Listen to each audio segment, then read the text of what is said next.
दोस्तों आज है तुलसी माता और शालिग्राम भगवान के शुभ विवाह का दिन। तो सारी तैयारियां हो चुकी हैं। तुलसी माता के बगल में शालिग्राम भगवान को आसीन कर दिया है और अब गठबंधन की तैयारी हो रही है। अक्षत, दुर्वा, हल्दी, फूल और सिक्का डाल करके इसको तैयार कर लिया है और दूसरी तरफ भोग के लिए हलवा पूड़ी बन रहा है।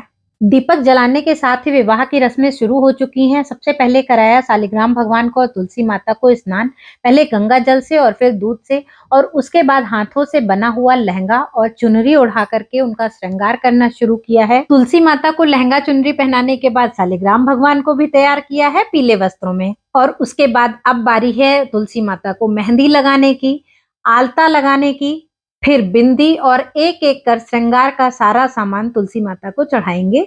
इसमें बिछुए रखना जरूरी है। बिछुए सुहाग का प्रतीक होते हैं और गिलट के बिछुए हो तो ज्यादा अच्छा है। और उसके बाद अब हो रहा है गठबंधन। तो तुलसी माता को गांठ लगाने के बाद में अब इसका हम एक छोर रखेंगे शालिग्राम भगवान के पास। आज के दिन आंवला चढ़ाने का विशेष महत्व है। उसके अलावा अपनी श्रद्धानुसार फल फूल जो कुछ भी चढ़ाना है वो चढ़ाया, मेवा मिश्री कुछ भी प्रसाद चढ़ाइए, बट उसमें ध्यान ये रखना है कि तुलसी के पत्र जरूर पड़े हो, क्योंकि तुलसी पत्र के बिना भगवान भोग नहीं ग्रहण करते हैं। एंड उसके बाद अब जयमाला की रस्म शुरू हो रही है। तो सबसे पहले तुलसी माता की तरफ से जयमाला पहनाया जा रहा है शालिग्राम भगवान को, और शालिग्राम भगवान की तरफ से जयमाला पहनाया जा रहा है तुलसी माता को। जयमाला के लिए ताजे फूलों की माला ली है। एंड उसके बाद अब आती है बारी भोग लगाने की। तो हलवा, पूड़ी, पंचामृत जो कुछ भी है उसका भोग अर्पण हो रहा है। हर प्रसाद में तुलसी पत्र डालना जरूरी है।